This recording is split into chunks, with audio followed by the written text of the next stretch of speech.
हमारे जी हाथरस स्कूल के बच्चे हैं। वहाँ एक स्कूल। हाँ वो हाँ, बैठो बैठो, बैठ जाओ। आओ, आ जाओ आ आगे आ जाओ जाओ। आ जाओ आ जाओ, सब बच्चे आ जाओ। लाला, बैठ जाओ, आ आ जाओ, जाओ, आगे आ सब जाओ। बच्चे बैठ जाओ। सद्गुरुदेव भगवान आपके चरणों में नमो अर्पण।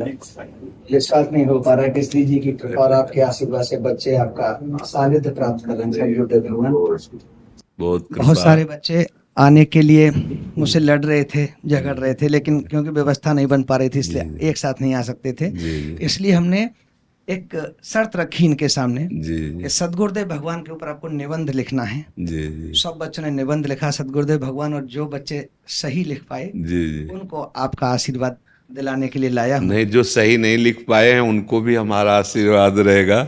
हाँ, कि वो भी आगे बढ़े, सही लिखवा। हाँ, बहुत सुंदर जी। बाकी इनका लगभग सबने प्रश्न भी रखे थे अपने के सद्गुरुदेव भगवान से जाके हम अपने अपने प्रश्न रखेंगे। जी जी इनमें ज्यादातर का प्रश्न ये था सद्गुरुदेव भगवान जी कि कैसे आखिर हम अच्छी पढ़ाई करते हुए अपने मार्ग को, अपनी मंजिल को प्राप्त कर सकते हैं, जी। इधर उधर हमारा ध्यान न भटके, और हाँ कैसे हम श्री जी के चरणों में अपने ध्यान को लगा सकते हैं। हाँ ऐसा इनका हाँ। प्रश्न था हम गुरुदेव। प्रारंभ इस बात से करते हैं कि आप जब प्रातः कालीन उठें तो पहले उठने का नियम लें कि सूर्योदय के 1 घंटा पहले हम उठेंगे।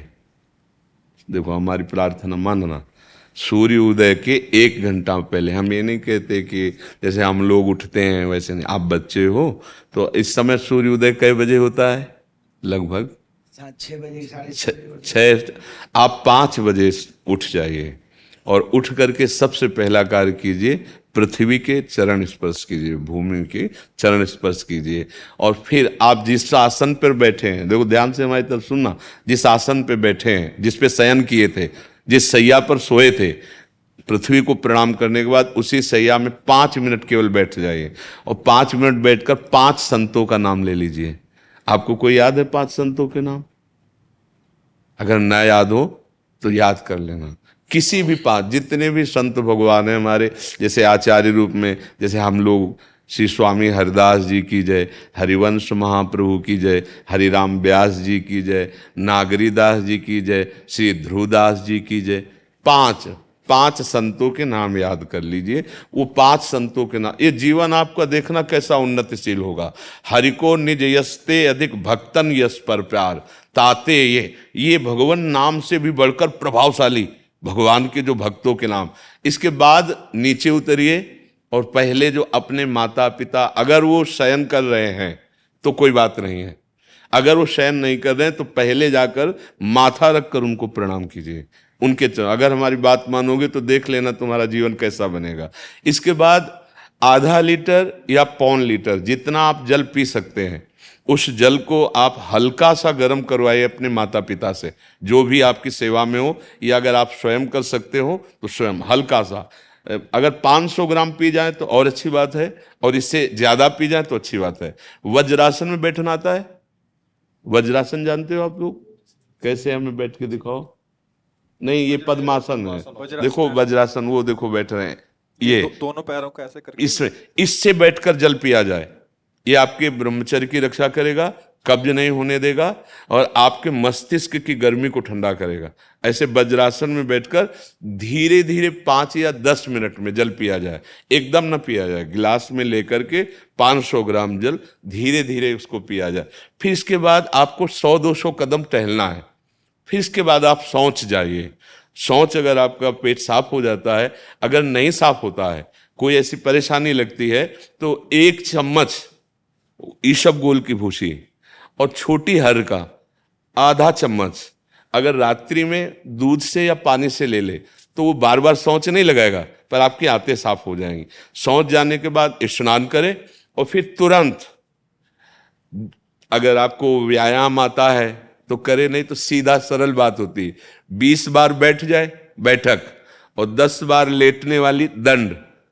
और इसके बाद जो अनुलोम विलोम, जो इससे खींचे इसे छोड़ दे, इससे खींचे इसे छोड़ दे। इसके बाद दोनों हाथ ऐसे करके 7 बार ऐसे करे।